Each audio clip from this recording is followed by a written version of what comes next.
What is up, guys? In the Unnamed guy, and today we're taking a look at the OnePlus Nord. This is OnePlus's new phone that is meant to be the true phone of OnePlus, a return to their past and a return to their origins. We're going to talk about that a little bit. This is my 24-hour first impressions of the device. I've been using it for around 24 hours as my main phone, and we're going to discuss some stuff about the Nord. So big shout out to OnePlus for sending this over for a review. I was lucky enough to be chosen as one of their 50 North American reviewers to take a look at this phone for their review program. So big thank you to them. Like always, all opinions are my own. So let's get started and take a look at the Nord. So, the Nord is a pretty standard phone for this price point, but it has a lot of things that actually put this phone ahead of the other phones in this price point.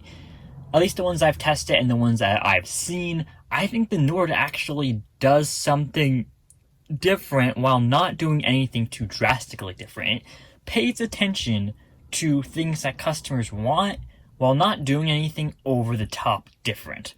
And that is, in essence, a return to something that OnePlus used to do in the early days of OnePlus. I think this is something that's been very overlooked. It's just the subtle improvements of the OnePlus Nord over some other devices in this price bracket. So let's talk about those improvements, and let's also talk about some of these shortcomings of the Nord that I've experienced in the past 24 hours. So we're not going to talk about all the different specs and whatnot. We're also not going to include the unboxing in this video. Usually I do, but we're going to save that for the final review. I'm going to try something a little different on the final review. Possibly. We'll see how that goes. But let's take a look at the phone. Let's talk about my 24-hour first impressions, and let's see if I have been enjoying it for the past 24 hours. Okay, so we're going to talk first about the potentially worse but also not bad thing about this phone, which is the camera, right? The camera has been very standard for a phone in this price point, in my opinion. Nothing crazy. Now, this camera is also the camera you find on the OnePlus 8 and OnePlus 7T. So, yeah, that doesn't speak too much about the OnePlus 8 or OnePlus 7T. I feel like this is a pretty standard mid-range smartphone camera. It does do fairly good at certain things, but in all general experience, it's just pretty standard. Right now, the OnePlus 8 has actually, according to many people who have reviewed it, a very, very good camera on it. This one, it's standard. At least standard for the lower $400-ish mid-range market. So, what you get here is a standard wide-angle lens, an ultra-wide, a macro, and a depth-sensing camera. Basically, these bottom two cameras don't do too much, and you probably aren't going to use them too much. A lot of reviewers have actually said that, too. You're probably not going to use the bottom two cameras too much. And most likely they're just there to add to the camera count, right? A 4-lens phone in the year of 2020 looks much better and much more appealing than a 2-lens phone in the year of 2020. At least what I'm going to give to OnePlus is the difference that a lot of the smaller Shenzhen companies do is a lot of times they'll put 2 fake lenses into the phone if they want to have it, or 3 fake lenses. Yeah, and that's not the greatest thing in the world because, well, they're fake. At least on the OnePlus Nord, of course, they're real, and they're not fake lenses, so you do get some benefit, or you could get some benefit out of these 2 lenses. You're probably not going to use them really much, though. But as for the other 2 cameras, I'm very happy it has a wide angle. Wide angle cannot be reproduced in the software, so I'm very happy that they put a wide angle camera on the lens. I'm also pretty satisfied with the standard lens as well as the wide angle for this price point. So the photos, I'll put some samples I've taken in the past 24 hours on the screen right now. The photos are, like I've said in the beginning, standard. What I expect for this price point. But camera is not everything for a cell phone. Some people couldn't care less about a camera, so we're going to talk a little bit about what I think are the strengths of this device. So number 1, the first strength you see right when you open the phone, and that is the fingerprint sensor. If I could place my finger right on this thing, it opens very quickly. This is probably one of the quickest I've seen on a phone in this price point. It is also quicker, in my opinion, than some flagship phones and some upper mid-range phones that I have seen. So I'm actually pretty impressed with the fingerprint sensor. Yeah, like I said, I'm pretty impressed with the fingerprint sensor on this device, and that is a big strength. So it does it a little bit better than a lot of the other phones that I've seen, which is something that might not be initially noticeable, especially if you're reading a spec sheet, but it is something that OnePlus does do right on this phone. Another thing that OnePlus does right is something that OnePlus does on every phone, which is their operating system. It's very light, it comes with very minimal bloatware. The only bloatware that was on here is Facebook, blah, I think you can delete it. Oops. Yeah, you can uninstall it. Instagram, also uninstallable. Netflix, I was a little upset that this is not uninstallable. I don't know why, but Netflix is not uninstallable. Oops. And there was one more bloatware. Oh, OnePlus Community, which is also uninstallable.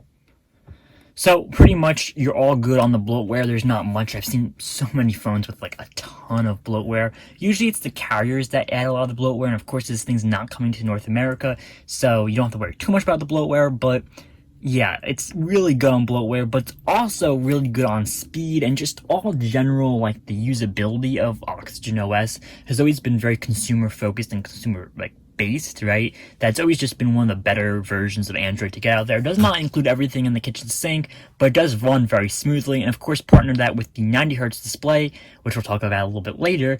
Does give this phone a very snappy feel, and probably the most snappy feel of a phone at this price point. So let's talk about the display. So having an AMOLED display isn't very uncommon at this price point, but the one on the OnePlus Nord may be one of the best that I have seen. Normally, I'm not a huge fan of flat displays. I actually prefer curved screens. There's not many people who do, but I personally do prefer the curved screens. I think they look better. And this one doesn't actually look bad in my opinion. Being a flat panel, the bezels are really small. I think they could have probably done a better job at the bezel on the bottom here, right? But in all generalness of the display, it looks pretty good. The hole punch is up here on the top. It does have a pill-shaped hole punch with two cameras, a wide angle and a standard lens. This hole punch, in my opinion, at least if I'm remembering correctly, it is a little bit smaller than the one that was on the Galaxy S10 Plus. But in all general, even with the hole punch, this display is a very good looking display. It looks very clean, very thin bezels, very just all around very good looking AMOLED display. It's also a very sharp looking AMOLED display, and the colors pop and they're vivid and everything looks good about this display. And it's just like fine tuned to look very good, which is something that OnePlus is doing very well on the Nord, that while other phones at this price point might have an AMOLED display and might look fairly good, because AMOLED displays do look fairly good, this one, for just some reason, I can't quite explain why, it looks better than a lot of the other AMOLED displays I've seen on phones at this price point. Another thing that OnePlus does that a lot of people like, I really don't care too much whether this is on a phone or not, but there's the slider on the side for the mute, vibrate, ring, all those kinds of things. That's on the side. I'm not the biggest, I don't really care, right? I don't hate that it's there. I'm happy that they include it, and I'm happy they're one of the only companies that do include it. But I don't see it as the most important thing in the world personally. But if you really like the mute switch on the side here, you'll be pretty happy that you have the mute switch with its normal functionality, the ring, vibrate, or silent. You can do that from the side of the phone without having to turn it on. If you're someone who cares about that, that's going to be a major feature for you. And as for the vibrations, this phone has to be one of the best phones for the haptic feedback. It's really good. I picked up the OnePlus Nord expecting a pretty general, okay, could be definitely a lot better, lower end Android phone haptic feedback, but this is actually really good. The vibration motor on this phone is pretty good, especially good for a phone at this price point. I don't think I've seen a phone with a better vibration motor and a better haptic feedback at this price point, ever.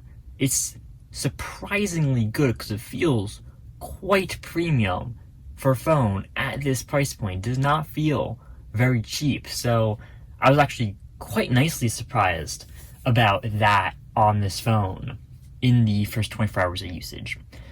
So another thing that I wasn't very happy about, but it isn't necessarily pertaining much to this phone, is the lack of 5G support. Now, yes, this phone has the 765G, so in fact does have 5G support, but on this phone, at least running on AT&T, I'm just not getting that 5G support.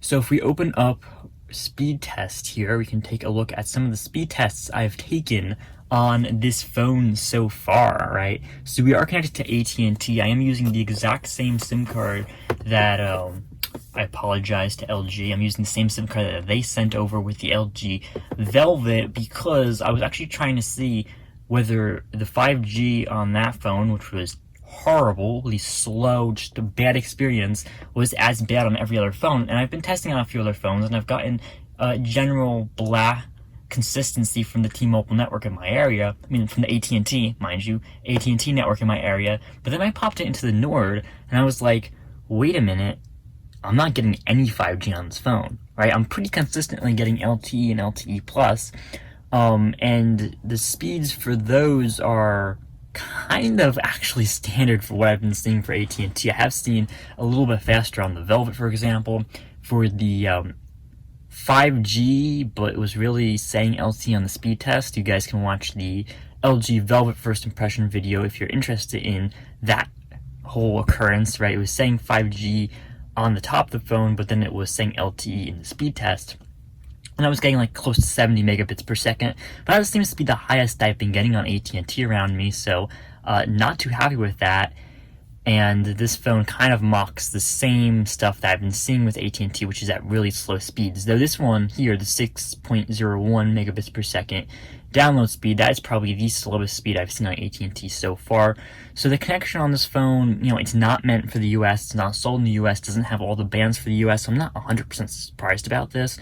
But the connection for this phone has been shaky. I've been getting a pretty solid 4G LTE or LTE plus connection, but we are seeing slightly slower speeds than the other AT&T phones, though mind you, none of the AT&T phones I've tried so far have been like really good at speeds to begin with.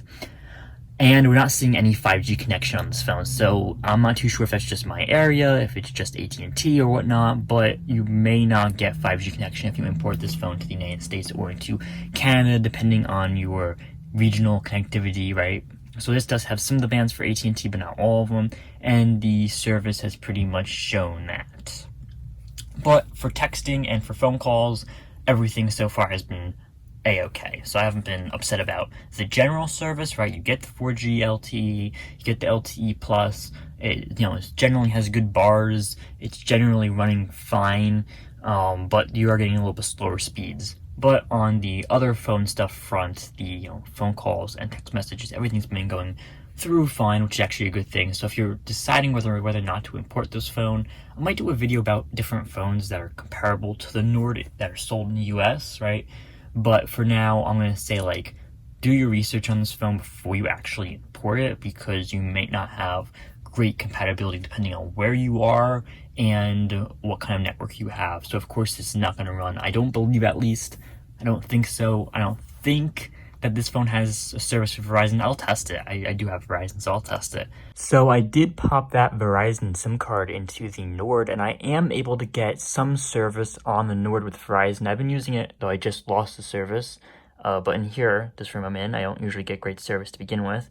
I am using it, and I've been using it for 20-30 minutes. I've been consistently, before I walked into here, getting LTE or LTE plus. Normally when I'm in this room in the house, I'll usually drop down to 2G or 3G, so I lost signal completely in here. But speeds are terrible, obviously, even compared to the AT&T speeds. I mean, AT&T speeds, which are pretty normal at 32 megabits per second down, these are not awesome. Neither were the AT&T speeds, but that's pretty normal for AT&T in my area, at least in my testing. These are not great, but the fact that I was able to consistently get LTE and I was able to place phone calls, send text messages, all that stuff, It makes me pretty interested. I'm definitely going to be using this strictly with Verizon for at least a few days, and I'll report back on my full review whether it's reliable enough to use on Verizon or whether you should not use it. But there's a glimpse at what you'll get on Verizon. So, all in all, this phone has been consistently pretty good in the first 24 hours. As for a, lower lower mid-range, upper budget phone has been, it has not been bad. I don't know. I've been seeing a lot of people saying that the Nord is a bad phone for its price point. In the section that it's in, it's a very good option for people who are looking for a good, well-refined budget phone. So far I've been liking it, and I will definitely keep you guys updated on both Instagram with some pictures and Twitter with some updates about the phone as I'm using it for the next few weeks, and a review will come up by the last week of August, because that's what OnePlus really wants from us. So I'll get a review up by then, and you guys, I will give a final verdict on whether you should or shouldn't import the phone into North America, and two, whether if you're not in North America, whether this is the phone to buy. Right now, I'm really liking the subtle and small little improvements that OnePlus has made on top of what you kind of standardly see in one of the phones at this price point. So right now I'm leaning towards, yes, this is probably one of the best lower end phones in this price point to buy, but I'll keep you guys posted on that as I make a final decision after I use the phone for much more than 24 hours, because 24 hours definitely is not enough time to fully give an opinion. Thank you guys for watching. See you guys next time.